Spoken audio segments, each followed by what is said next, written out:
Senhoras e senhores, boa tarde. O frevo trepidante, entusiante, já anuncia a excepcionalidade desta tarde e noite com Ariano Suassuna. Honrado pelo embaixador Jerônimo Moscardo para fazer a condução desta noite, que daqui a pouco chega, quando a palavra de Ariano Suassuna adentrar a Casa de Rio Branco, será certamente um momento memorável na cidade do Rio de Janeiro. Ariano Suassuna é recebido na Casa do Barão do Rio Branco, casa que defende com todas as sutilezas necessárias a integridade, a defesa irrepreensível do Brasil.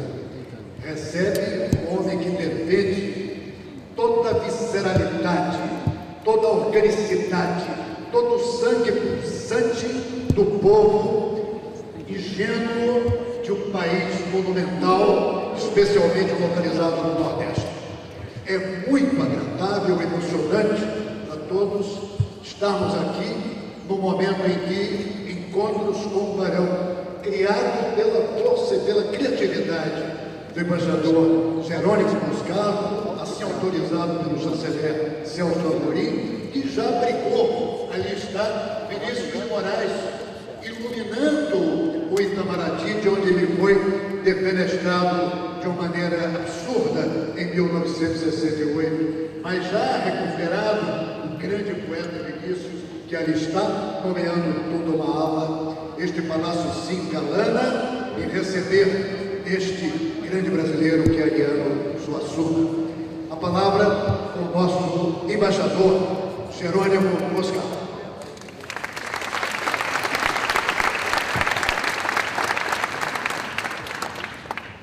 Este é um encontro de família.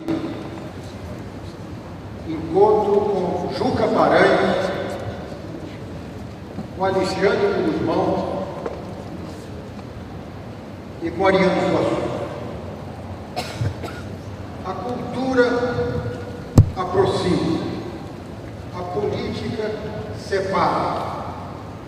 Este é um encontro cultural. E antes de começar esse encontro cultural, eu queria exercitar aqui a gratidão, que não é uma virtude política, mas é uma virtude humana, e daquela humanidade oceânica de que participa Ariano Suassuna. Eu queria aqui fazer, primeiro, um grande agradecimento ao chanceler Gibson Barbosa, que criou a Fundação Alexandre Guzmão. Esta é uma criação da cultura, uma criação importante, e que nós não tivemos condição, inclusive, de melhorar seus estatutos. Ela foi criada há tanto tempo e permanece atual. De modo que eu acho que essa ligação cultural, esse compromisso com a cultura, nós agradecemos a este grande pernambucano. Eu queria dizer também, por que Ariano Suassuna? Ao seu amoroso Lima nos diz que há um eixo no Brasil que começa no Nordeste, que vem até Minas, e que mais ou menos é o curso do Rio São Francisco. E esse eixo da matriz da identidade brasileira, o Brasil, nós precisamos visitar com frequência, senão a gente esquece que é Brasil. Eu acho que hoje nós temos aqui Ariano Suassuna, um grande brasileiro. E para que servem os grandes homens? E Ariano Suassuna é um grande homem. Justamente, como dizia Roquete Pinto, para dar ao povo um pouco do que ele precisa, um pouco do que ele gosta e muito do que ele precisa. Ariano vai nos aqui falar de como ele vê o Brasil, a sua visão de hoje do Brasil. Ele vai falar como um mestre E nesta ágora, nesse ambiente de Juca Paranhos, ele vai nos falar da sua visão do Brasil. Mas antes disso, eu queria pedir vênia a todos, que eu queria pedir ao chanceler Gibson Barbosa, que foi, hoje, Ariano me contava, do sonho que ele tinha quando criança, de viajar pela África. E esse sonho foi realizado pelo chanceler Gibson Barbosa, que foi o primeiro chanceler brasileiro que pisou terras africanas. Eu pediria a esse grande pernambucano que dê as boas-vindas aqui ao nosso Ariano Suassuna.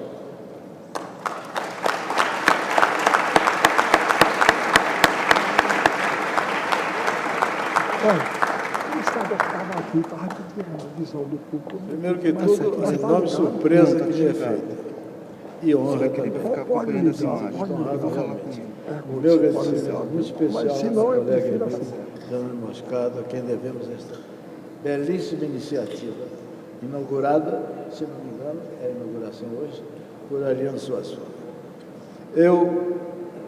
Sobre Ariano Suassuna, eu repetirei as palavras que ouvi dele uma vez, quando ele recebeu o grau de doutor honoris causa na UERJ. Compareci à cerimônia e o Ariano começou o seu discurso, evidentemente sem ler, como ele sempre faz, com a seguinte frase, que ele tem toda a razão. Dizia o Ariano, no seu português paraibanesco, porque ele se faz passar por pernambucano, mas ele mesmo é paraibano. Mas ele é pernambucano, ele nos pertence. Aliás, tudo é o grande Pernambuco, né? Paraíba, Alagoas, tudo aquilo, uma coisa assim. Dizia o Ariano, eu divido a humanidade em duas categorias, os que gostam de mim e os equivocados. É verdade? E ele tem toda a razão.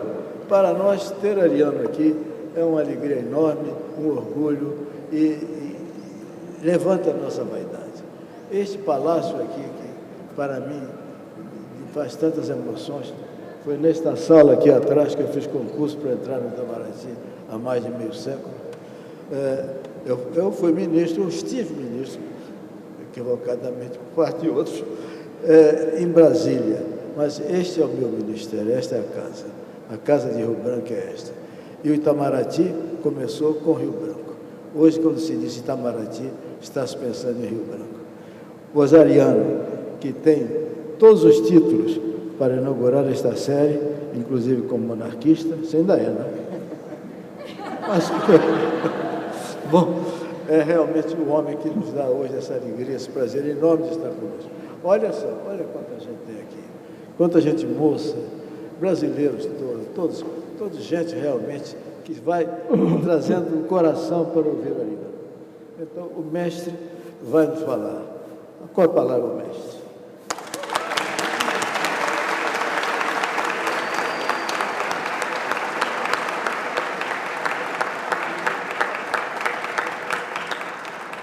Bom, senhoras e senhores, então agora a palavra tão aguardada do grande brasileiro, mais que isso, de um gigante deste país. Permitam-me, no entusiasmo que eu sempre nutri por Ariano Suassuna, dizer aqui que Ariano, com a sua obra monumental de investigação da alma do Nordeste de Pernambuco, do país, tem essa dimensão, a dimensão de Cervantes para o Brasil. Portanto, este grande brasileiro que nos enriquece e que certamente é um privilégio para que nós todos que estamos aqui vivamos no mesmo tempo em que vive Ariano Suassuna.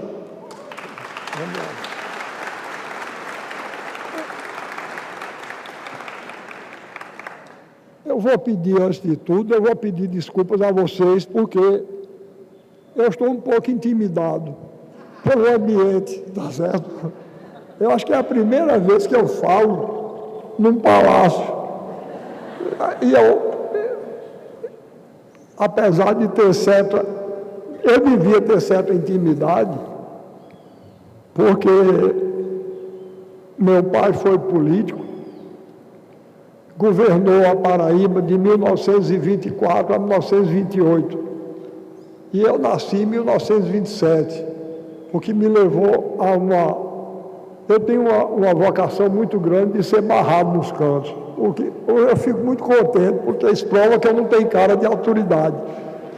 Mas, por outro lado, às vezes me atrapalha. Então, nos anos 60 do século XX, houve lá na Paraíba, que é a minha terra, um congresso de crítica literária. E, durante o congresso, o governador, que então se chamava Pedro Gonin, convidou os participantes do congresso para o almoço no Palácio do Governo. E eu fui. Quando eu fui entrando, o governador estava assim. Eu me lembro bem que foi nesse dia que eu conheci a Fran Coutinho, que estava ao lado dele com outros intelectuais. Aí, quando eu fui entrando, o guarda me barrou. Disse: o senhor não pode entrar aqui, não. Aí eu disse: por quê? Ele disse: porque está sem gravata. Aí eu disse: você veja como são as coisas. Essa é a segunda vez que eu estou entrando nesse palácio. A primeira vez eu entrei nu e ninguém reclamou. Você agora, por causa de uma simples gravata, está reclamando. Aí o governador, o guarda regalou os olhos para o meu lado, o governador que estava de lado, aí disse assim: não é verdade, ele nasceu aqui. Eu tinha nascido no palácio. É por isso que eu dizia que eu nasci nu, como todo mundo, né? Era assim. Era isso que eu estava dizendo. Então, mas dar aula assim num lugar tão imponente é a primeira vez. Então, eu dá uma certa timidez. Além do mais, eu tenho outro problema. Eu sofro de uma rouquidão. Eu tenho um pigarro, que eu pigarrei, que é uma coisa incômoda de se ouvir, e sou rouco. Quando eu era secretário de Cultura do Dr. Arraes, aliás, eu ficava muito acanhado, porque ele também pigarreava. Aí, quando eu pigarreava, o pessoal pensava que eu estava imitando o chefe, que é a coisa mais triste do mundo, mas não é verdade, não. O meu pigarro é genético, eu herdei do meu avô. Agora é a rouquidão, o Lula também é rouco. Aí parece que eu estou imitando o presidente. Não. Meu pai era rouco, eu sou rouco, meu filho Manuel já é rouco. Então isso é uma rouquidão genética também. Mas isso não seria nada. Mas hoje de manhã eu fui visitado por 2 embaixadores, Moscardo e Cardim, e mais Ataíde. E eles começaram a puxar por mim. Eu tendo que economizar a voz para cá. E eles começaram a me elogiar, logo de entrada. Uma coisa ótima, por mais que a gente se policie, é uma coisa que agrada, não é verdade? Por mais que a gente se policie. Aliás, nesse dia mesmo, lá no Palácio do Governo da Paraíba, quando afinal o guarda me deixou entrar, aí o governador me apresentou a Fran Coutinho, que eu não conhecia até ali. Aí a Fran Coutinho disse: que alegria em conhecê-lo, o autor do Alto da Compadecida, aquela maravilha. Aí parou e disse: eu vou parar, você deve estar já cansado de tanto ouvir. Eu disse: eu não. Mas é o que faltava. Os equivocados, né? Não se incomoda de tacar o pau em cima de mim. Aí os meus amigos não vão me elogiar para não ferir meu pudor. Não, senhor. Passe meu elogio para cá. Né? Pois bem, então os embaixadores hoje começaram a me elogiar. Era tanto elogio. E eu fui entusiasmando. E começaram a conversar assuntos que me tocam demais. E eu comecei a falar. E quando eu terminei, estava rouco. Eu estava rouco, antes de começar essa aula, eu já estava rouco. Aí eu fiquei calado, da hora que eles saíram até agora, para ver se dá para ir até o fim. Mas vocês aguentam. Quando eu começar a entediar, você pode sair. Eu sou eu não reparo não, tá certo? Que eu não vou à aula de ninguém, eu só vou às minhas, porque eu não tenho outro jeito, tá certo? E sobretudo, eu não me sinto assim. O ministro Marguives é um temerário, eu na primeira fila, não há quem me faça, eu posso ficar ali, porque eu saio e o conferencista nem nota, não é? Mas bom, eu resolvi, parece que eu só falo sobre um assunto, eu sou um homem de uma nota só, aí, de acordo com os lugares onde eu vou botando os nomes, mas aí eu dou a aula que eu estou com vontade, mesmo que não corresponda muito. E não pode ser, eu sou chamado, para vocês não imaginam para as coisas que eu sou chamado. Eu fui chamado para abrir um congresso de psicanálise, outro dia, no Recife. Aí eu ainda me virei, né? Falei a teoria de Freud sobre o risível, o cômico, etc. Estou vendo ali meu colega, um grande abraço. E aí falei lá sobre, mas na plateia tinha um psiquiatra. Aí parece que gostou. No ano seguinte houve um congresso de psiquiatria, ele me chamou. Aí eu comecei a ficar preocupado, porque eu digo, eu não sou nem psicanalista, nem psiquiatra. Então é porque eu sou um caso, não é? Eu estou despertando esse interesse todo dos psiquiatras e psicanalistas, é porque eu sou um caso, o que não é nada agradável. Bom, agora, outra coisa que me deixa impressionado, além de tudo que me acontece na vida, olha, eu sou um irresponsável. Eu aceitei ser secretário de Cultura de novo. Já fui uma vez, já sei o que é. E aceitei ser secretário de Cultura. Pois bem, eu recebi um telefonema a semana passada. Vocês imaginam, eu imagino as doidices que não chegam, porque olha, a Secretaria de Pernambuco é desse tamanho. Eu imagino, para a presidência da República, o que é que não chega. Me telefonou essa mulher, uma mulher. Professor, eu estou telefonando para o senhor porque os pernambucanos estão falando muito mal o português. Eu fiquei logo com vontade de descartar. Isso é com o secretário de Educação. Eu fiquei com vontade, mas não disse nada não. Ela disse, eles pronunciam estudando, em vez de dizer estudando, eles dizem estudando, fazendo, em vez de fazendo. E eu podia dizer, o que é que um pobre secretário de Cultura pode fazer? Aí ela disse, e quando é falando ainda vai, professor, mas escrito o senhor não vai acreditar. Outro dia eu passei, tinha um caminhão de gás na rua, e estava escrito lá, o senhor não vai acreditar, butano. Botando, eu quase que pago, meu povo é botando. Aí eu não disse nada a ela não, mas eu comecei a ficar preocupado, foi aí, até ali eu não estava preocupado não, mas até depois daí, bom, então, eu realmente vou falar sobre uma visão do Brasil, mas eu tinha escolhido, eu vou ver se dou essa visão do Brasil através de um problema particular, que é o problema da arquitetura, que é uma coisa que a mim me incomoda muito. É um problema que eu acho muito grave. Está aqui presente o meu querido amigo Aldo Rebelo. Outro dia eu falei em Brasília, aliás, acho que a convite dele, e um amigo meu que mora lá disse, Ariano, você não fale mal da arquitetura de Brasília aqui não, porque os brasilienses são muito orgulhosos. Mas aí quando eu fui falar, eu disse, esse meu amigo me advertiu, mas eu vou falar mal. Eu vou falar mal porque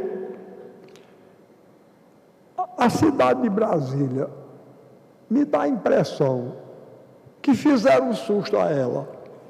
Ela empalideceu. e nunca mais recuperou a cor. É uma cidade sem cor. Eu reclamo isso do nosso grande Niemeyer. Eu acho a cor, o Brasil, um país como nós, um país quente, enérgico, um povo vibrante como é o povo brasileiro, e fazer uma arquitetura sem cor. Bom, então eu vou procurar dar a minha visão do Brasil a partir daí. E já que falamos, que falei no embaixador Moscardo, uma das alegrias que ele me causou foi porque ele leu A Pedra do Reino e descobriu lá, vejam bem,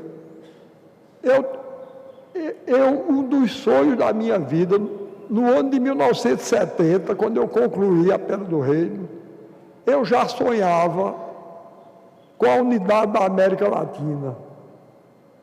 Eu nunca pensei de, em vida, começar a se esboçar isso. E estou vendo, graças à política externa, já que eu estou aqui, não estou dizendo somente porque eu estou aqui, não.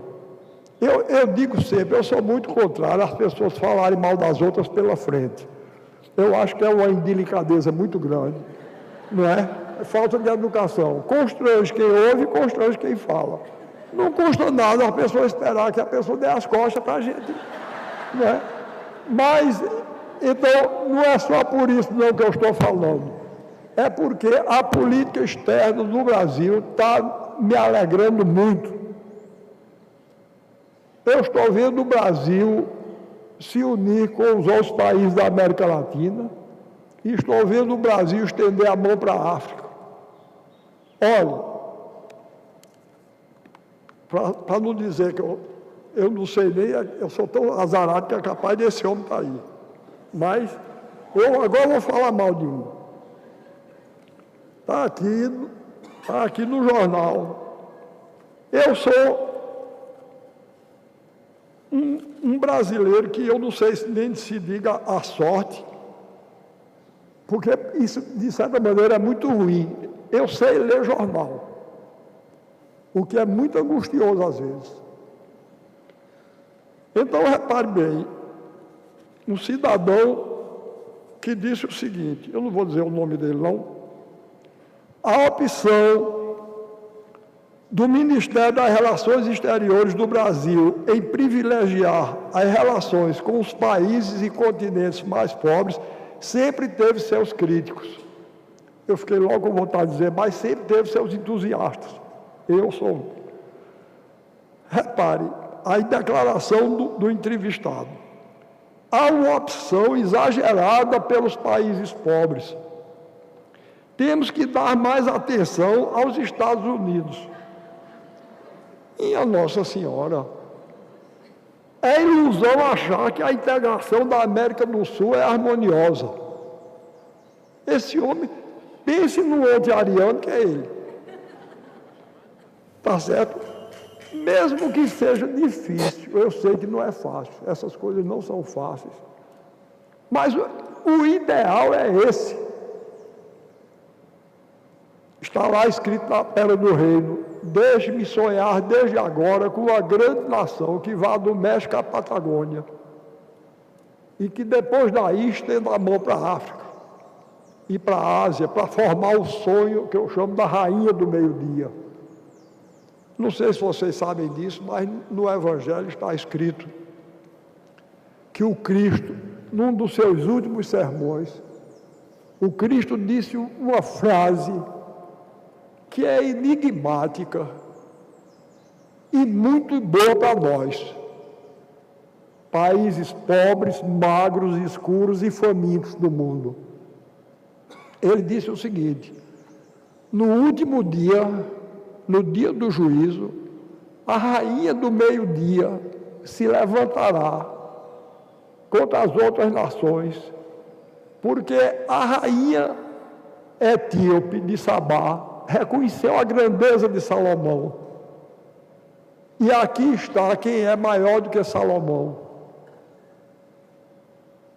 Reparem, ele pegou o acontecimento histórico da viagem de uma rainha africana a Salomão, a presença de Salomão, e com isso ele criou o mito da rainha do meio-dia, porque nas palavras dele, a rainha do meio-dia não é mais a rainha de Sabá somente. São todas essas nações com as quais eu sonho para uma união com o Brasil. Olhe, historicamente, vocês vejam, na história antiga, existia um império enorme, poderoso, chamado Roma, e tinha Cartago, que se opôs a ela, se opôs a esse império. Não é verdade? Então, o império hoje são os Estados Unidos e os seus aliados. E a gente tem que fazer o papel de Cartago. Não para ser derrotado, porque a gente vai ganhar essa briga. Se Deus quiser. Vamos ganhar. Vamos ganhar. Vejam bem, olha, eu estou perfeitamente consciente de que o ideal é a fraternidade universal. Eu sou um cristão católico e sonho com a unidade universal, mas essa unidade não pode se confundir nem com uniformidade cultural, nem com cosmopolitismo, que é a caricatura do verdadeiramente universal. A universalidade tem que se realizar com respeito à identidade cultural de cada um. Esse é o centro de tudo que eu penso sobre o Brasil. É por isso que eu, às vezes, dou a impressão de ser um sujeito intolerante e radical. Porque eu sei que o primeiro bem cultural de um país, de uma nação, é a sua língua. Então, quando eu vejo essas violentações contra a língua portuguesa e contra a cultura brasileira, eu sei o perigo que isso representa. Estão querendo nos condenar à uniformidade, porque então nós seremos facilmente absorvidos. Um país que coloca o seu ideal noutra língua e noutra cultura, já perdeu a identidade. Napoleão, que entendia disso, Ariano Suassuna não entende não, mas Napoleão entendia. E vocês, se tiverem curiosidade, vocês leiam que ele deixou escrita essa frase: quando eu conquisto um país, o primeiro cuidado que eu tenho é ensinar francês aos meninos das escolas. Porque depois que eles estiverem falando francês, eles não se rebelam mais contra nós. Então, por favor, tomem cuidado, porque a língua portuguesa é uma língua de primeira classe, belíssima. Não é? É uma língua muito bonita. Muito bonita. Não sou eu que digo, não. Era Cervantes. Cervantes dizia que o português era a língua mais sonora e musical do mundo. E a gente abrir mão disso, dessa riqueza extraordinária. Ah, não. Desde o português medieval. Vejam que coisa linda. Eu vou recitar para vocês. Eu sou muito acusado de ser arcaico. Eu me incomodo lá com isso. Não é? Ariano, você está ficando arcaico. Para não ser arcaico, eu tenho que admitir essas manifestações culturais de 4 categorias que acontecem por aí. Ah, não. Enquanto eu tiver força, eu reajo. E o que é pior, eles se vendem, querendo ser modernos, e faz desculpa, e a juventude nem ouve. E a minha eles ouvem. Pode até não concordar, mas ouve, porque sabe que eu não estou mentindo. Eu acho que eles cansaram de ver gente mentindo. Então eu posso estar errado, mas aquilo que eu estou dizendo é aquilo em que eu acredito. E eu digo, doa a quem doer. Aquilo em que eu acredito, eu digo, doa a quem doer. Pareça arcaico ou não pareça, eu não estou me incomodando. Pois bem, então, como é que eu vou aceitar essas coisas? Querem fazer da língua portuguesa uma língua de segunda classe. Eu ouvi muito, não sei se vocês chegaram a ouvir, vocês são mais novos, que o português era uma língua pobre. É uma língua pobre, o português. Isso é uma conversa. É uma língua riquíssima. Vocês conjuguem o presente, o indicativo do verbo ter, em português e inglês. Conjuguem. Em inglês é eu tenho, tu tem, ele tem, nós tem, vós tem, eles têm. Não é? Em português é eu tenho, tu tens, ele tem. Está muito mais rico. Eu tenho.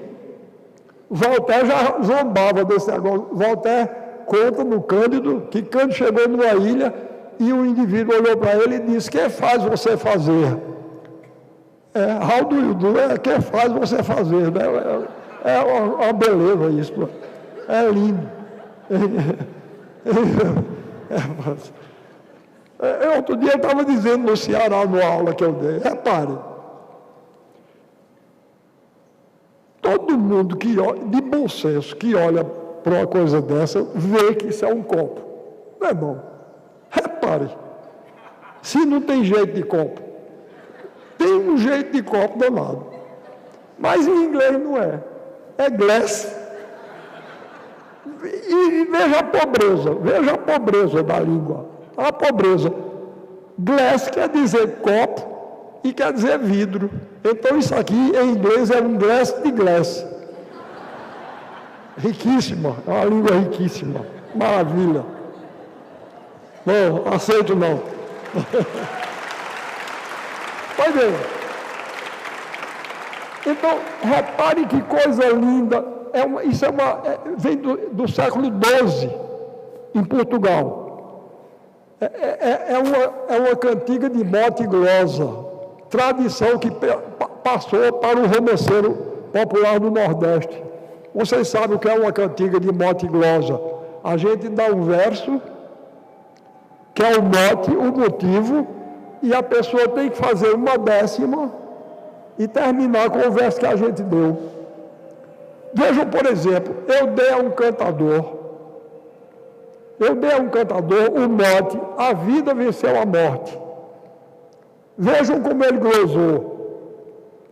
Na vida material, cumpriu o sagrado destino, o Filho de Deus divino nos deu glória espiritual. Deu o bem, tirou o mal, livrando-nos da má sorte. Padeceu o suplício forte como o maior dos heróis, morreu para dar vida a nós, a vida venceu a morte. Não, beleza? Está vendo um cantador. Vamos bater palma porque ele merece. Um país vibrante e quente como é o Brasil, um povo que está dando uma lição. Eu ainda hoje, pela manhã, estava conversando isso com o embaixador Moscardo. Quer dizer, bastaria a alegria brasileira para fazer desse povo o grande povo que é. Olha, eu não conheço a Suíça não, que eu nunca fui lá, porque eu nunca saí do Brasil, nem quero sair. Mas eu tenho impressão, pelo que eu conheço, que aqui deve ser um dos países mais tristes do mundo. Pode ser até perfeito do ponto de vista da organização social, mas pelo suíço que eu tirei, que eu conheci, Deus me livre para morar na Bahia aqui. Deus me livre.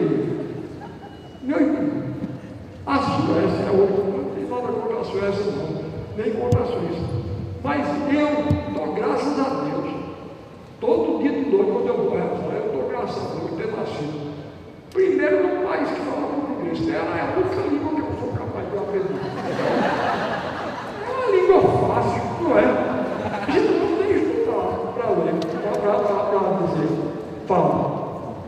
Enquanto as outras coisas a gente tem que estudar. E aí, mas é bonita.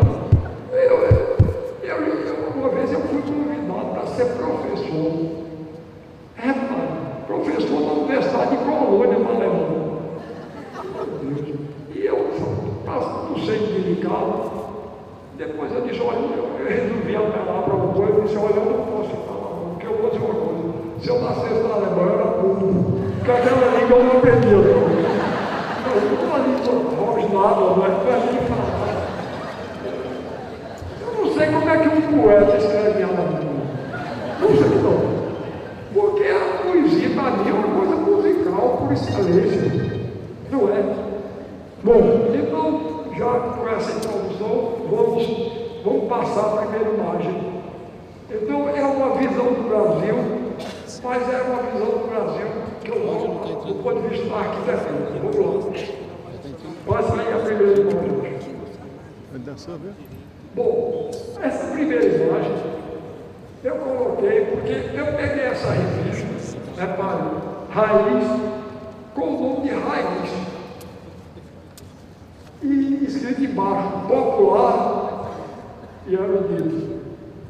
E com muito orgulho para mim, eu abro, aí numa das primeiras páginas estou eu, como sendo das pessoas que no Brasil fundiam o popular e o erudito.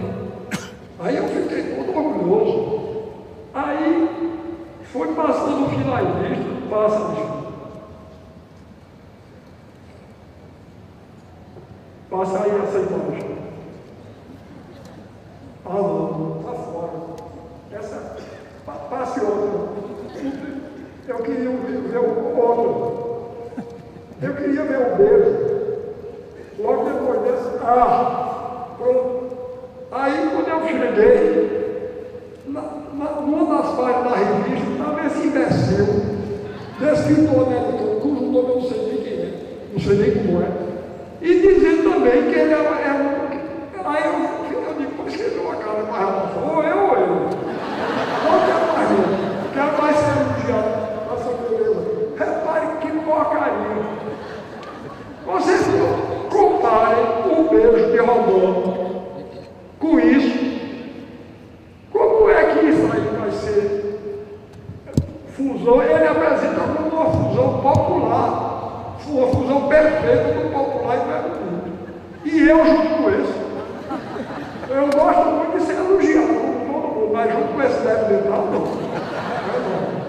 Pode me tirar. Ou eu ou ele. Bom, então agora volte. Agora volte para o Gibão. Vejam bem, durante um certo tempo, eu recebi muitas críticas porque eu não escrevo como Graciliano Ramos. Eu conheci Graciliano, gostei muito dele e tenho certeza que ele gostou muito de mim. Admiro muito como escritor, mas eu sou completamente diferente de Graciliano. Eu como escritor, sou completamente diferente dele. Ele era um sujeito despojado, sóbrio, seco.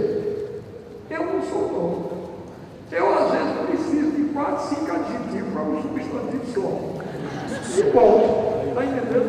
Eu não me incomodo não de ser considerado prolixo, eu sou. Mas eu sou assim, eu vou negar. Pois bem, então diziam que o meu sertanejo era colorido, falastrão e bonito. E que isso era uma falsificação do sertanejo. Então diziam que o sertanejo Fabiano de Vidas Secas era verdadeiro. E o meu caderno, papel coelho, era falso. Não é, é que cada um vê a realidade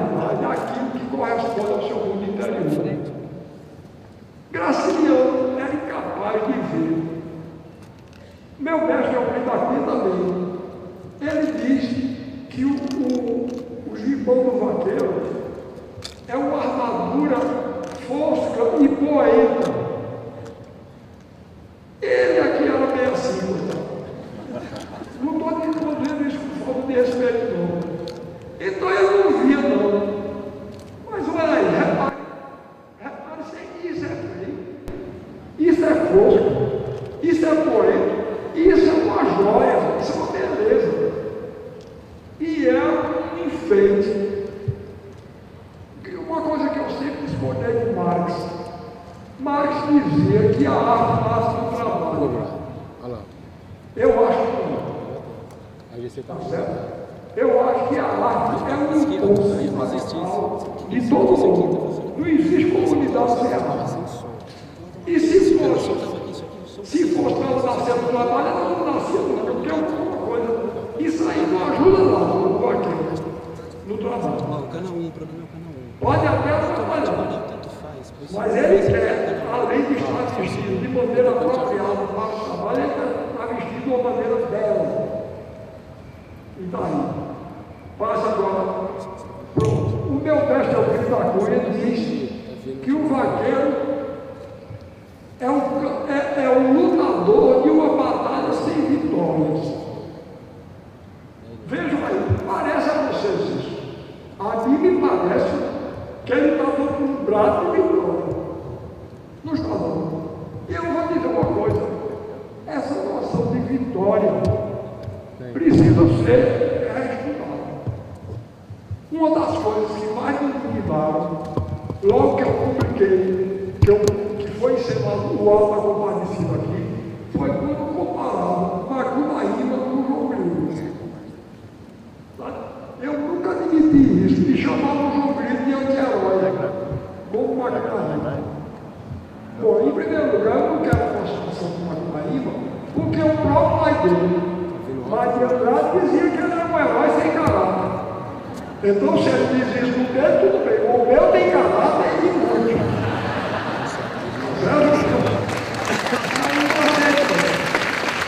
E depois, chamado de anti-herói, João Grilo vence os proprietários territoriais na pessoa do Major Antônio Moraes. Vence a burguesia urbana na pessoa do padeiro e da mulher dele. Vence o clero corrupto na pessoa do bispo. E vence até o diabo. No fim, com a astúcia. Então, se o homem desse não é herói, eu não sei quem é herói. Para mim, ele é herói dele. Certo? No Nordeste existe um ditado que diz: a astúcia é a coragem do pobre. Outro dia, um amigo meu, pessoa de quem eu gosto muito, é a quem muito admiro, ele comentando esses lamentáveis casos que têm ocorrido aí, ele disse que João Grilo atualmente, João Grilo e Chicó usavam gravata e estavam fazendo aqueles caminhos de corrupção, etc. Ah, eu fiquei danado. Não, eu não admito, não. As astúcias de João Grilo são uma estratégia de sobrevivência. Eu faço uma distinção muito grande entre a astúcia de João Grilo e dos heróis picarescos da novela ibérica, e os grandistas dos poderosos.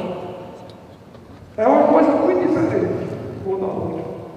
Não admito, não. Meu personagem não é trambiqueiro, não. Ele é astuto e tem que ser. Como bom político, tem que ser astuto. A astúcia é uma coragem, é uma qualidade dispensável ao político, principalmente aos honestos e decentes, porque eu tenho grande admiração e porque tem até compaixão, porque eu sei como é difícil a situação deles. Dormindo no ponto aparece um astucioso safado que enrola. Por isso mesmo eu não aceito ficar político. Na recente campanha quiseram me fazer candidato ao Senado, em Pernambuco. Eu você me peça, como fazer uma coisa assim. Para mim é uma morte. Para mim é uma morte. E outra coisa, eu gosto muito do meu país para eu fazer uma publicação dessa coisa.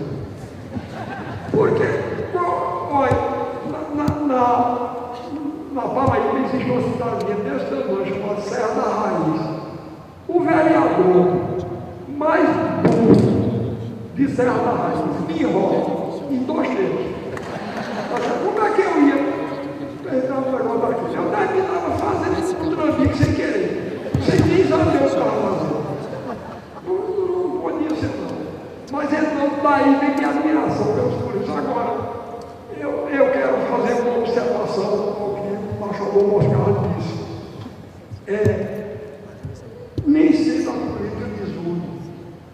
Tá certo? A política bem entendida é uma coisa que, aliás, eu nunca deixei de exercitar. Tá chegando. Nunca deixei de exercitar. Em tudo que eu escrevo. Veja, tem uma história que me deixou muito orgulhoso. Quando o autor falecido foi traduzido para o francês, e o grupo que montou na França viajou para uma ilha africana, a ilha de Reunião, que eu acho que é perto de Madagascar. Uma ilha chamada Reunião. Enfim, fala-se francês lá, e eles ensinaram a peça de noite. Eles ensinaram a peça de noite. No dia seguinte, eu li o depoimento do ator que fez o livro. No dia seguinte, eles foram lá pela cidade. E lá, país pobre, aqui no Rio tem também, né? Nas calçadas lá deles tem uns buracos circulares no saneamento que são donados para viver entupido. E lá tinha também, então estava um buraco e estava um monte de entupido. Aí quando ele avistou, o ator foi com o grupo de atores todos. Aí ele gritou, Jean, chamando pelo nome de João Grilo. Jean. Aí ele disse que se aproximou e daqui a pouco uma pequena multidão estava reunida em torno deles, dos atores. E ele disse, eu posso garantir uma coisa, a maneira como me olhavam e olhavam o Chicó era muito diferente da maneira como olhavam o Major Antônio Moraes, o Bispo, o Padre, etc. Eu fiquei muito orgulhoso com isso, quer dizer, porque esse homem não sabe nem meu nome, não sabe nem quem sou eu. Ele viu, ele notou que no universo daquela peça, a simpatia do autor era por João Grilo e Chicó. Tá certo? Isso foi muito importante para mim. Porque ele quer dizer, ele não tem um sentido, inclusive, político do Alto da Compadecida. Como tem na Pedra do Reino. Quando o Quaderno estava sonhando com a unidade da América Latina, ele está sustentando uma tese política. E que, graças a Deus, está se. Mas vamos embora. Daqui a pouco vamos embora. Passa aí embaixo. Pronto.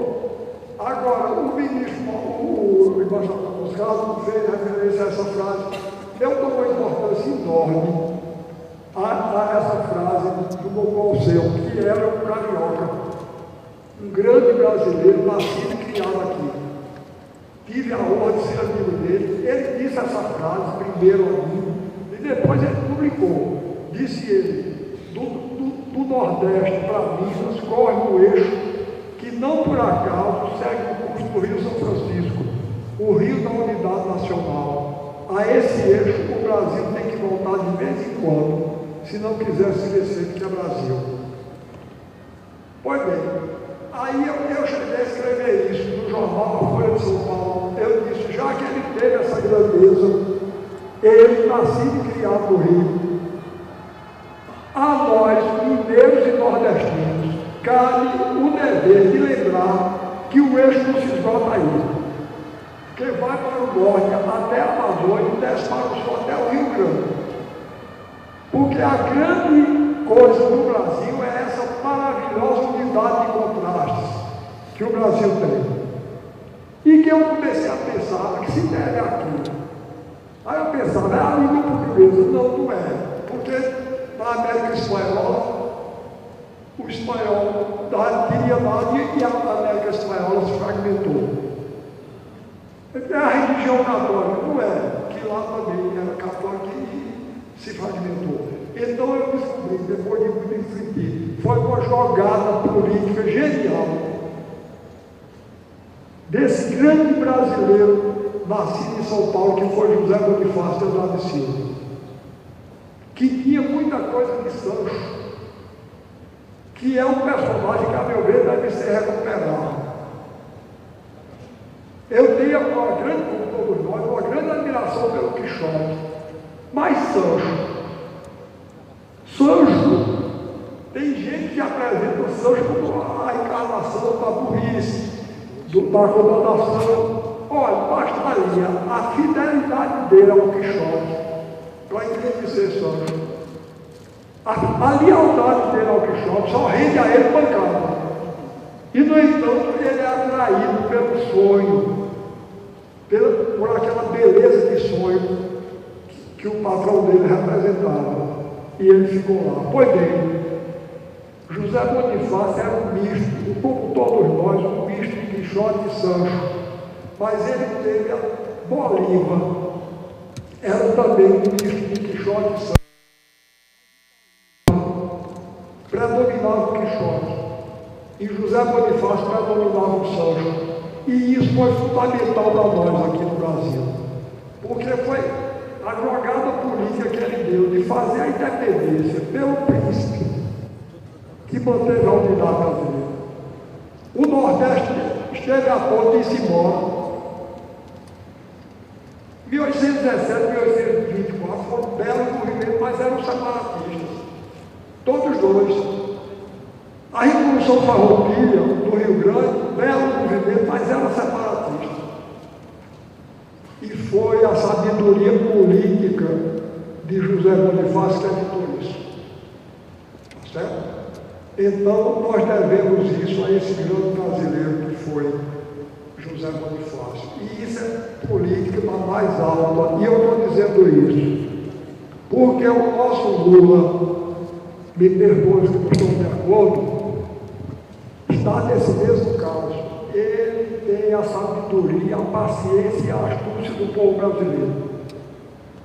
E eu estou entusiasmado com ele, continuo entusiasmado. Vejam bem.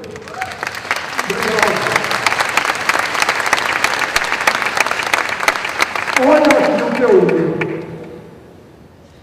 Vejam bem, isso eu guardei no tempo da eleição. É uma pesquisa que é dada aqui como pejorativa, mas eu tomei como elogio e guardei, porque vejam bem, os eleitores com renda familiar até 2 salários mínimos são os responsáveis pela vitória de Lula sobre o outro candidato na pesquisa feita na quinta e na sexta sobre o segundo turno das eleições. Nessa faixa, Lula obtém 59% entre eleitores com renda acima de 10 mil. O outro candidato o supera, vencendo por 69 a 24. Também dão apoio majoritário a Lula, reparem bem, os negros, os pardos, os pouco instruídos e os nordestinos. Eu só podia tomar com barulhinho. Está vendo? Então, reparem, era João Grilo e Chicó. João Grilo e Chicó estavam com Lula. Está vendo? E o Cristo Negro também. Do Alto da Compadecida. Pois bem. E é esse mesmo Lula que eu leio agora, aqui. Lula agora pede paz militar. Olha, eu estou acabando para dizer isso, eu sou um escritor, mas já é tempo de os intelectuais brasileiros e os militares, não estou dizendo que os militares não estão inocentes, não, acabarem com esse mal-entendido. tá certo? É preciso que nós acabemos com esse mal-entendido. É preciso que os militares não vejam em nós, intelectuais, escritores, professores, adversários deles. E nós também não vejamos por nós. Olha, estamos vivendo um momento muito grave. O Brasil está sitiado. Eu acho que o episódio de Canudos é o episódio mais importante para se entender a história do Brasil. O que foi que aconteceu em Canudos? O Brasil de João Grilo e de Chicó levantou a cabeça. O Brasil oficial foi lá e decepou essa cabeça. Simbolicamente cortaram mesmo a cabeça de Antônio Conselheiro. Eu estava dizendo ao embaixador Moscado hoje de manhã, um cidadão, que eu não vou dizer quem era, porque ele já morreu, e eu não gosto de briga com defunto. Ele uma vez fez um insulto a mim, ele escreveu contra mim, ele disse, dos nordestinos nefastos ao Brasil já morreram Antônio Conselheiro, Padre Cícero e Lampião. Só falta agora Ariano Suassuna. Aí eu morri de ajudou. Eu disse, isso é um incompetente. Ele está querendo me insultar. E me fez o maior elogio que eu já recebi foi esse. Repara, eu nunca pensei que eu tivesse essa dimensão. Eu, tão importante quanto Antônio Conselheiro, Lampião e Padre Cícero, não quero mais nada. Não é? Pois bem. Então, quando eu digo que está na hora de acabar esse mal-entendido, o Brasil está sendo sitiado. Estão colocando base em todo canto. Às vezes usando os pretextos mais hipócritas. Até a defesa dos nossos índios. Criaram um território enorme na fronteira da Amazônia. Tudo de olho grande em cima da Amazônia, isso é evidente. E nós vamos precisar das Forças Armadas. Eu estou doido que o meu querido amigo e admirado político que está aqui presente, Aldo Rendeiro, eu estou doido que ele seja escolhido para secretário-ministro da Defesa, porque eu não tenho nada contra a Vale de Pindão, aqui eu admiro muito, mas é porque ele representará, ele terá uma autoridade moral maior do que ninguém para acabar com esse mal-entendido. Porque ele é do PCdoB dele, que sofreu na mão dos militares e teve também uma certa culpa de entender mal, de não saber faz o joio do trigo. Então, eu quero que seja ele, porque eu sei que ele tem grandeza e cabeça suficiente para começar a acabar esse mal-entendido, que é preciso acabar entre nós que desejamos o bem do nosso país e os militares que são necessários para a nossa defesa. E que, por definição, são patriotas como nós. Bom, então, obrigado. Passa aí mais. Veja bem. Então, eu comecei a pensar, depois de ler a frase de Dr. Alceu, qual seria a expressão plástica? Qual seria a expressão plástica da ponta mineira do eixo? Aí eu descobri que era um santuário de Congonhas, em Minas. Olha, repare que beleza. Outro dia uma pessoa, eu estou a Cavaleiro está dizendo, porque ele disse num artigo, me elogiando até, numa entrevista, ele disse, eu admiro Ariano Suassuna pela defesa que ele empreende da cultura brasileira, mas eu prefiro a americana. Eu disse, pois meus pêsames. Porque eu vou dizer uma coisa, me mostre um escultor americano da altura do Aleijadinho. Não tem não. Me mostre um músico como Vila Lobos. Tem nada. Não tem não. Do ponto de vista da cultura, a cultura brasileira é forte e rica. Vejam aí. Eu não tenho mais inveja da França por causa de Rodin, não. Eu olhando isso aí, ela pode ficar com o Rodinzinho dela. Eu com isso aí, eu vou embora, longe. Bom, passa. Olhem, reparem que maravilha. Eu fico danado toda vez que dizem que a arte brasileira, em São Paulo eu vi uma vez uma exposição que dizia arte brasileira, uma história de 5 séculos. Quer dizer, a história do Brasil só começou quando os portugueses chegaram. Olha aí, isso para mim é a primeira grande escultura brasileira em pedra. É uma pedra na região agreste da Paraíba, toda feita em baixo relevo. Quando os portugueses chegaram aqui, ela já tinha mais de 2000 anos. Por que é que a gente vai renunciar a isso como arte brasileira? Não é uma beleza isso. É uma coisa estranhíssima, de uma beleza nova. Isso é arte de vanguarda ainda hoje. Vejam que beleza, é uma arte de vanguarda. Passe. Bom, aí eu, que não tenho muito juízo, comecei a pensar, já que o Aleijadinho tinha feito o Santuário de Congonhas, eu comecei a pensar em erguer no sertão do Nordeste um santuário em homenagem a ele, chama-se Lumiar a Pedra do Reino, homenagem ao Aleijadinho. E comecei a erguer com a ajuda de um grande escultor popular, chamado Arnaldo Barbosa. Então vejam lá, que beleza.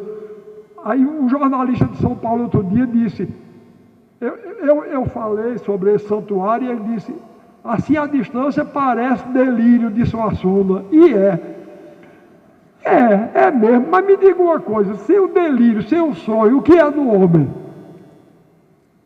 Não é? O nosso grande Fernando Pessoa dizia, sem o delírio, o que é o homem? Uma besta sadia, cadáver adiado que procria, não é? A razão manda a gente ficar em casa, acomodado. É o sonho que nos impele. Então, eu, pessoalmente, tenho 2 armas para enfrentar essa dura, mas fascinante tarefa de viver. Uma é o riso a cavalo, a outra é o galope do sonho, e eu não abro mão de nenhum dos 2. Pois bem, então, obrigado. Eu comecei a sonhar em fazer um santuário que correspondesse ao de Congonhas, e está lá, já está se levantando. Vamos adiante. Olha aí, olha lá, essa é uma das esculturas lá do santuário, que eu estou erguendo em homenagem ao Aleijadinho. Essas são esculturas gigantescas de granito. Tem 3,5 metros de altura. Passa. Olha outro. Passa. Essa aí, todo mundo que viu a Compadecida sabe, eu sou chaleira de Nossa Senhora. Sou corta-jaca dela. Então aí é a mãe dela, Santana, com Nossa Senhora Menina embaixo. Passa. Olha aí, isso é o trio principal. São José aqui, o Cristo no meio e Nossa Senhora de lado. Passe. Pronto, outra escultura de lá. Passe. Bom, agora entra o problema da arquitetura. Vejam bem, eu acabo de dizer que não simpatizo com a palidez de Brasília. Eu não pretendo morrer, digo sempre, mas se um dia vier me acontecer isso, eu peço a Deus que não seja em Brasília, porque eu tenho a impressão que é o cemitério mais desconfortável do mundo. Eu tenho a impressão que deve ser o de Brasília. Bom, então repare, isso é a arquitetura de Oeiras. Oeiras, no sertão do Piauí. Passa aí, Alexandre. Também aí, a Oeiras. Repare a coragem da cor. Passa. Olha uma das igrejas de Oeiras. Passa, Alexandre. Pronto, vocês vão dizer que é mania de grandeza minha, mas quando eu estive lá, eu me hospedei nessa casa azul aí.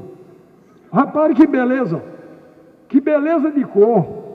É o anti-Brasília, não é? Repassa. Olhe, o amarelo. Existe um ditado que diz, se não fosse o mau gosto, o que seria do amarelo? Ele não teve esse medo e vejam que beleza de cor. Vá adiante. Olha o amarelo de novo. Vá adiante. Olha a igreja de lá, outra igreja. Veja aí a cor da terra, não é? Que coisa linda esse tijolo quente. Pássaros. Olha, agora já aí a casa popular. Vejam isso. A minha querida amiga Ana Mariane fez um livro sobre as faixas. Olha lá, vai passando. Vejam a coragem da cor. Vejam, vá lá. Tudo isso são casas populares. Vá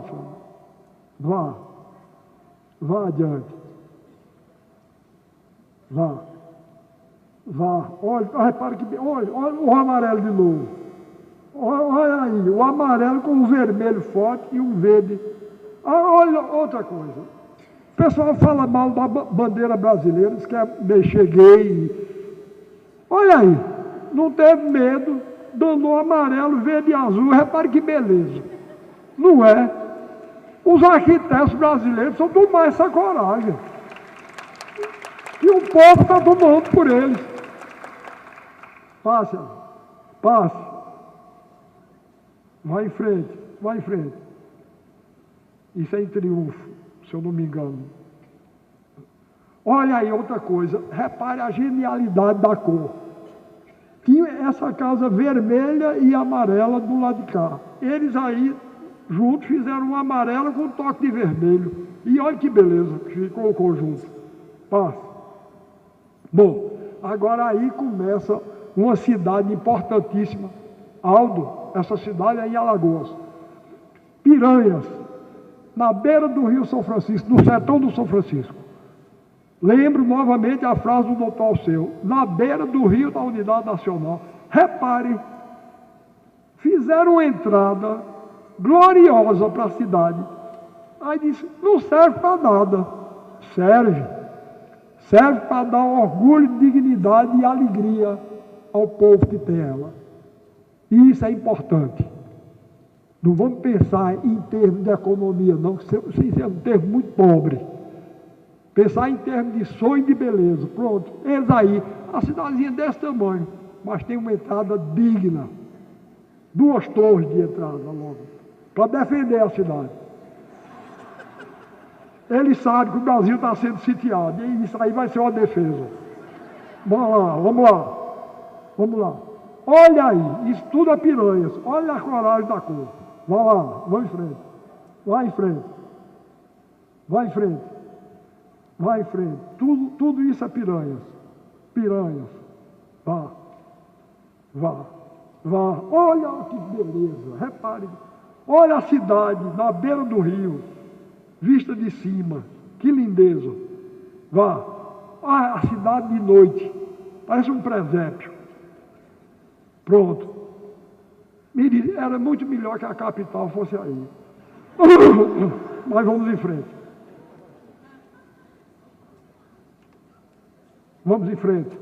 Mude.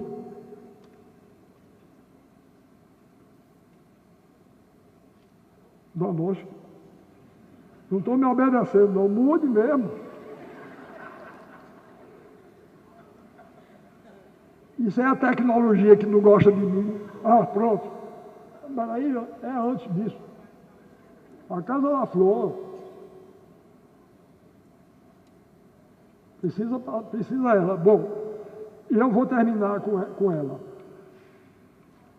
Para vocês que são daqui do Rio, eu estou terminando com a Casa da Flor, que é maravilhosa e é num lugar que até o nome é bonito, São Pedro da Aldeia, junto de Cabo Frio. Pois bem, essa casa foi erguida, para mim, esse é um arquiteto brasileiro de gênio. Esse sim, mas peraí, sem a imagem não dá.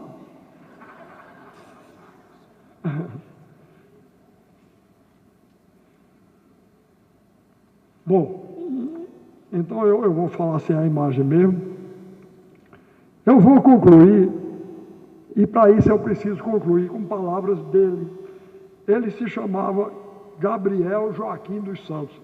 Agora eu vou precisar de a luz daqui lá.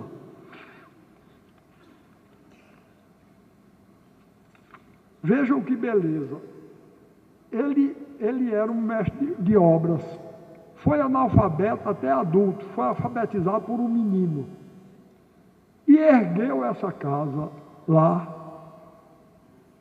É como um mosaico gigantesco, porque ele pregava cacos de telha, cacos de cerâmica, cacos de prato. E organizou uma casa. Que eu vou dizer uma coisa, eu só tive emoção igual diante de uma obra arquitetônica, diante da obra de Gaudí. Gaudí para mim, foi o grande arquiteto de gênio do século XX. E Gabriel Joaquim dos Santos, um homem do povo, que mal se alfabetizou, ergueu aqui no Brasil essa obra de arte importantíssima. E aqui eu presto minha homenagem a uma que eu acho que é carioca, uma amiga minha querida, chamada Amélia Zaluar, que tem por mim, pela Casa da Flor, a mesma admiração que eu, sendo que ela se dedica exclusivamente a essa Casa da Flor. É uma grande brasileira, como o autor foi. Pois bem, reparem o que ele disse sobre ele, sobre a Casa da Flor. Minha casa nasceu dos sonhos que tenho, uns já no sono, outros pouco antes de pegar no sono. Eu sei o que é isso. É isso, aquele momento em que a gente ainda não está dormindo, mas não está mais acordado, é muito fecundo para a criação artística. Então, nasceu dos sonhos que tenho, uns já no sono, outros pouco antes de pegar no sono. Pensei em fazer ela do nada, mas cercada por um muro feito de cacos, de potes, jarras, tijolos e telhas. O primeiro bordado que fiz na parede, repare, ele entende a decoração feita de cerâmica como bordado. O primeiro bordado que fiz nas paredes dela foi junto da minha cama, que também foi feita por mim. Mas antes mesmo de terminar a parte de dentro, comecei a embelezar a de fora. A inspiração continuava a vir do sonho, e hoje a Casa da Flor está pronta.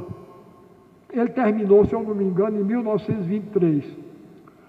É revestida de cacos de telha, de vidros, de potes, de pratos, de cerâmicas. É uma coisa forte, flor de pedaços de pedra. Porque eu quero que ela fique aí, que nunca se desmanche. A chuva bate nela, lava, mas ela fica como é, uma sempre viva. Vejam que coisa linda, uma sempre viva. As flores iam aparecendo nos meus sonhos e na minha imaginação, e eu ia fazendo cada uma delas com cacos de garrafas, de pratos e de telhas. No meu quarto, veja, para mim que sou escritor, veja que frase importante. No meu quarto, separei por uma cama, do altar, separei por uma escada, o altar dos livros, a estante. Ele não chama estante não, ele chama o altar dos livros. O altar dos livros, separei a cama do altar dos livros, a estante onde existe um retrato do presidente Getúlio Vargas. Fiz de tudo em minha vida, fui pedreiro, operário, trabalhei nas salinas, fui carpinteiro, mas hoje sou artista, um arquiteto, um mestre de obras. Vejam a convicção do artista. Não tive escola, aprendi tudo com a ventania. Se eu não tivesse lido isso, eu furtava e ia dizer que fui eu. Que é bom demais. Não tive escola, aprendi tudo com a ventania. Só aprendi a ler com 36 anos. Foi um menino, meu vizinho, que me ensinou as letras. Depois que eu estudei a cartilha com ele, pude ler a Bíblia e comecei a anotar num caderno os pedaços dela que mais me impressionavam. A Bíblia. Todo ele. Eu acho a Bíblia um poema épico mais bonito e mais importante do que a Ilíada e a Odisseia. Vive sozinho na casa da flor. Ele serve mal a flor. Nunca me casei com filhos. Se não fosse assim, eu não poderia ter a casa. E a partir dela, não podia ser de todo mundo como é. Talvez ele quer que a patente não fosse nem fosse de todo mundo. Quer dizer, inclusive nós. É do nosso direito repetir a Casa da Flor. E eu estou tentando, nas minhas medidas, eu estou fazendo uma no Recife. A Casa da Flor é feita de pensamento e sonho. Vejam que coisa bonita. É feita de cacos. É caco, mas é coisa de muita importância. Não sei o que tenho com os cacos. Quebra-se um prato e eu fico contente quando me dão os cacos, porque depois eu transformo tudo numa flor. Fico tão satisfeito. Na minha vida tem um mistério que eu não posso compreender. Para que é que eu ia querer uma jarra nova? De jarra comprada eu não preciso. Isso não tem graça. Quero é os cacos. Porque dos cacos faço as coisas que os outros admiram. Aqui em Cabo Frio tem casa, tem palacete, mas é tudo casa organizada. É a força da riqueza. Mas na Casa da Flor, o que todo mundo vê é a força da pobreza. Que beleza, não é?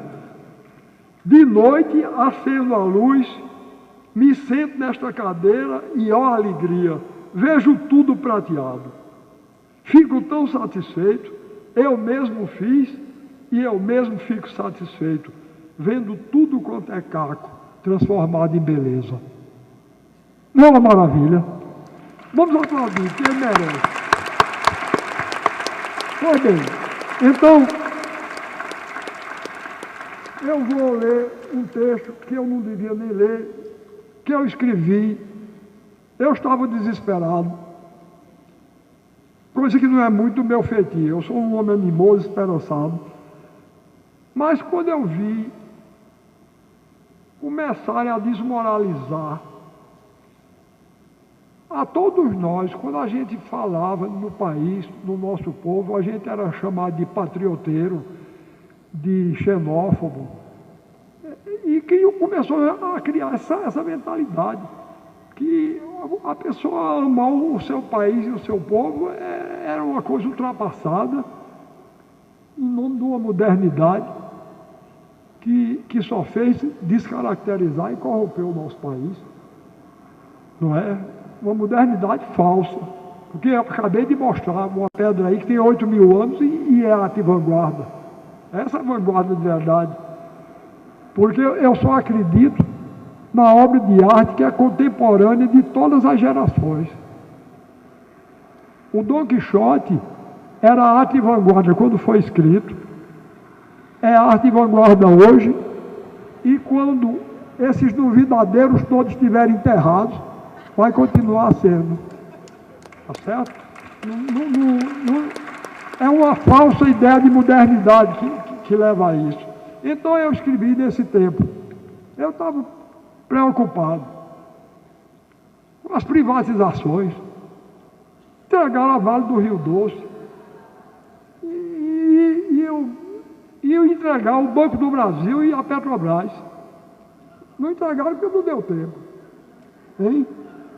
Apareceu, tá, pronto, deu uma beleza, estão vendo aí? Eu estava certo, 1923. Olha aí outra fotografia dela, do muro. Pronto. Então, olha lá que beleza. Não é uma maravilha? Olha, vamos lá. Isso sim. Essa é uma arquitetura que a mim me faz vibrar, tá certo? A mim me faz vibrar. Então eu escrevi esse texto nesse momento. É preciso cerrar os dentes e compartilhar a sorte do nosso país.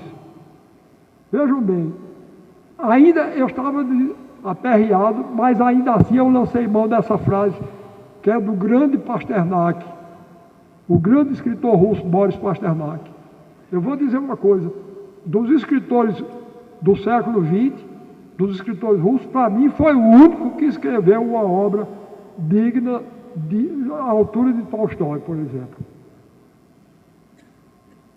E ele disse isso.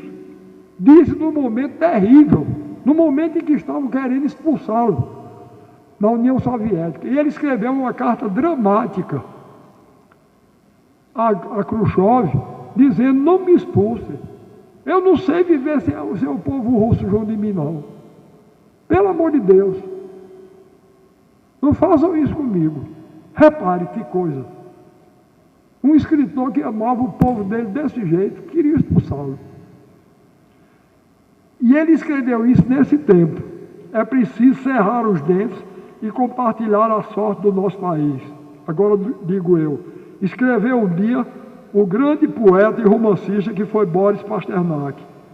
Era um tempo em que sua pátria, a Rússia, vivia a opressão violenta, aberta e declarada do stalinismo marxista. Vejam bem, eu sempre me opus ao stalinismo marxista, mas uma justiça eu faço. Stalin nunca aviltou o país dele, nunca entregou. E outra coisa, no tempo dele havia pleno emprego, havia uma previdência social de primeira classe. Então isso os neoliberalistas têm que engolir, tá certo? E a gente tem que prestar homenagem mesmo quando discorda. Hoje o stalinismo acabou, Pasternak morreu, mas sua obra está viva e cresce a cada dia, revelando-se cada vez mais como profética.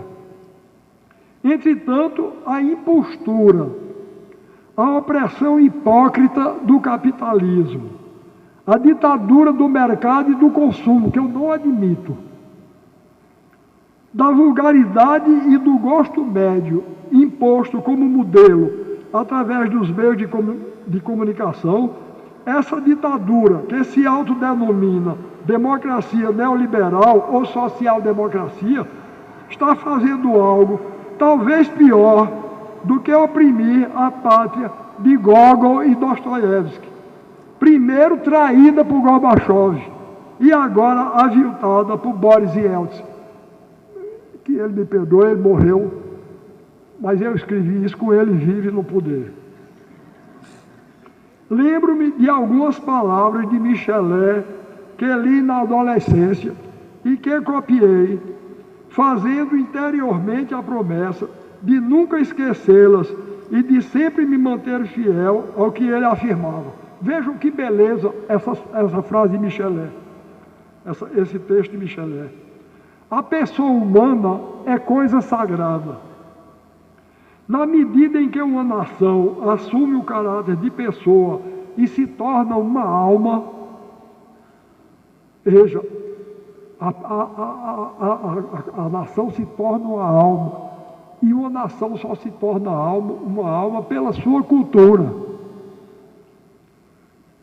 Sua inviolabilidade aumenta na mesma proporção. O crime de violar a personalidade nacional torna-se então o maior dos crimes. Não é verdade? Veja que coisa boa de Michelet. Assassinar um homem é um crime. Que coisa terrível não será, portanto, assassinar uma nação. Como qualificar tal monstruosidade? Pois bem, existe uma coisa pior do que matá-la. É aviltá-la, envilecê-la, violá-la, roubar-lhe a alma e a honra. Este crime é o único para o qual não deveria existir prescrição.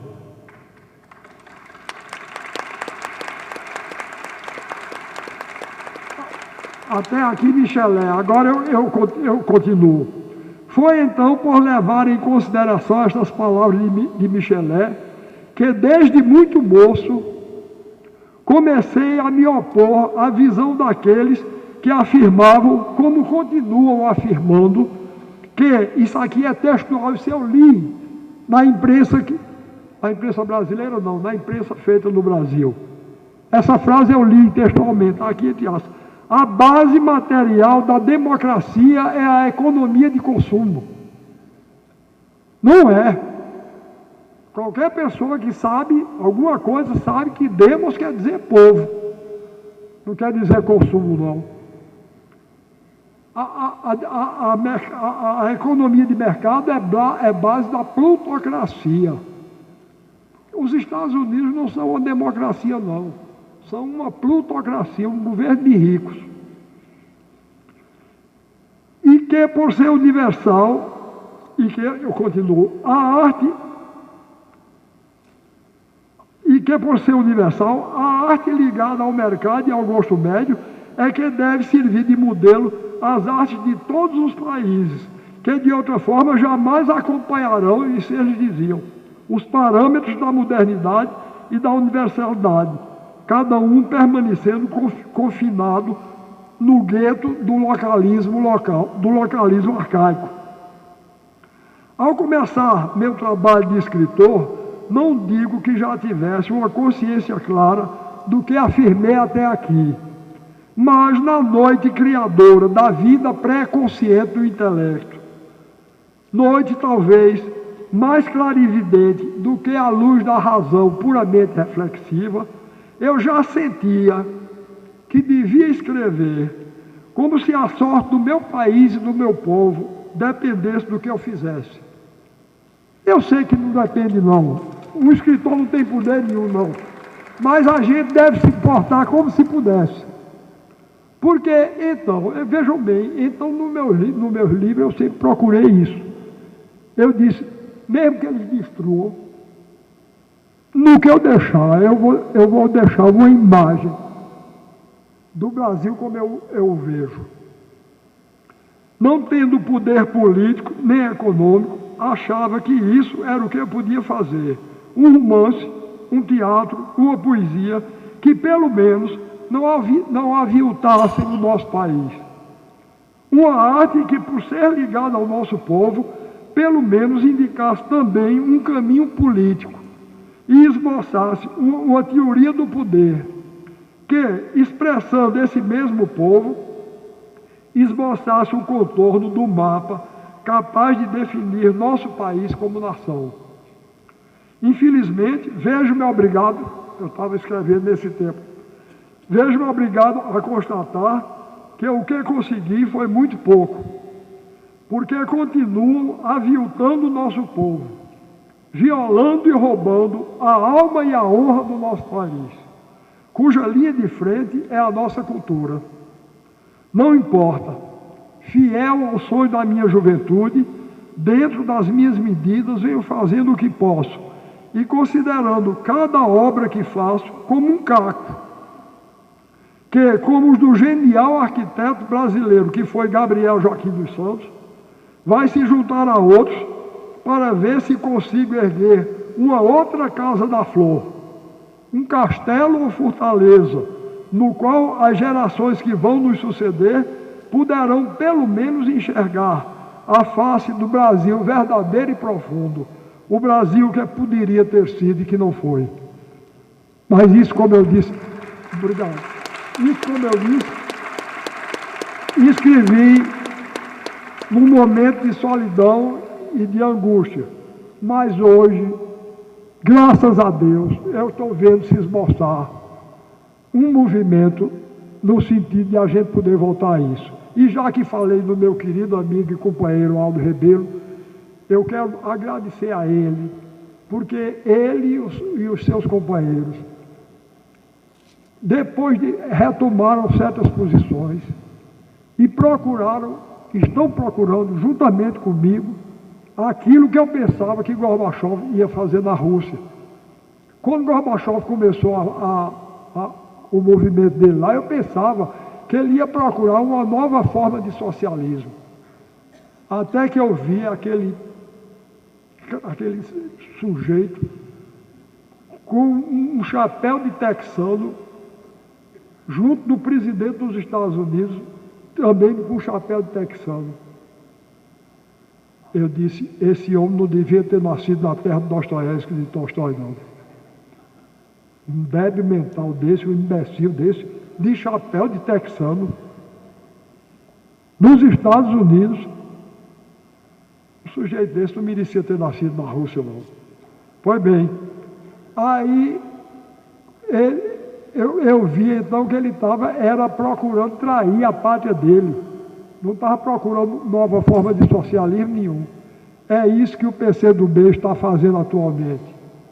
E é isso que me permite ser, hoje, eu pertenço a um partido que é aliado dele, e com essas palavras quero concluir, peço licença a todos os outros, já que isso é uma aula espetáculo e existe uma tradição no teatro, vocês sabem disso, eu quero dedicar o que essa aula tem de espetáculo a Aldo Rebelo. Muito obrigado pela atenção.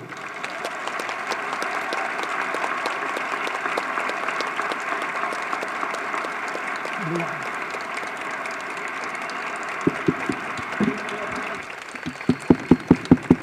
Senhores,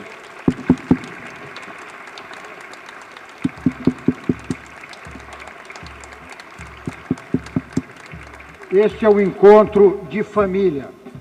E antes de terminar este encontro com o Barão do Rio Branco, eu gostaria de afirmar aqui que nós queríamos manifestar um carinho especial, uma gratidão muito grande, a ideia de que Ariano Suassuna é amado. Ele falava do Pasternak, que não podia se afastar da Rússia porque amava muito o povo russo. Nós dizemos aqui que o povo brasileiro, o povo carioca, ama Ariano Suassuna.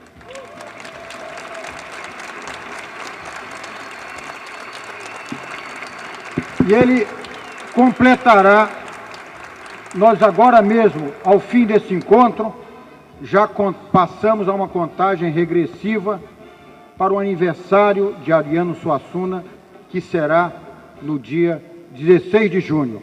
E eu pediria agora que a gente cantasse o primeiro parabéns para você. Parabéns para você, nessa data querida, muitas felicidades, muitos anos, vem para você, nessa data, felicidade, muitos anos.